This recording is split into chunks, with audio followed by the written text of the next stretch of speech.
Balatan Kamsur. Then I'm 21 years old and I'm a college student from Baon University.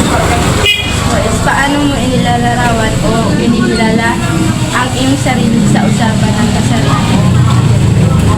Dati mo, sarili ko sa but habang matagal siya, during high school, doon ko nalaman na parang may kakaiba na parang nagkakagusto ko sa babae. Then during my high school, doon ko nalaman na parang may kakaiba na parang nagkakagusto ko sa babae, then sa lalaki. So, na-define ko yung sarili, yung gender ko as a bisexual. Next one is, maaari mo ba sa karanasan kung saan naramdaman mo ikaw ay na-discriminate ng Nangyari to sa akin nung sinabi ko sa mga kaibigan ko din sa kaklase ko na parang yun nga, nalaman ko na nagkagusto ko sa lalaki din sa babae na na-define yung sarili ko as a bisexual. So, parang iniwasan nila ako sa hindi namin nila pinapansin. So, Next one is, nabiktuhan ba dito ang iyong kumpiyansa sa sarili?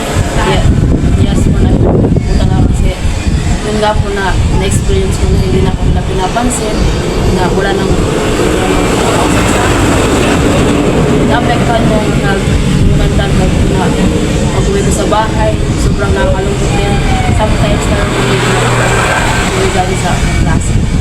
So is, naka-apekto rin ba ito sa iyong pag-aaral o relasyon sa ibang tao?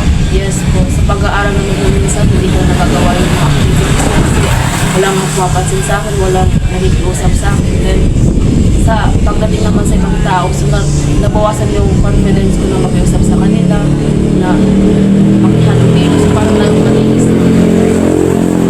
Ano ang may papayo mo sa ibang taong nakaranas ng discrimination dahil sa kanilang gender? So, based po from my experience, so dapat kahit na ganon yung naranasan natin na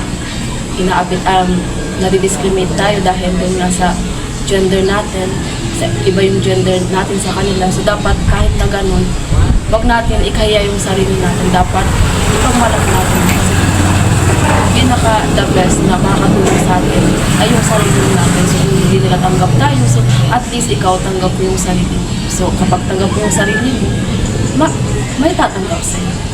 Okay, tama naman po yung best na kahit kailangan ko na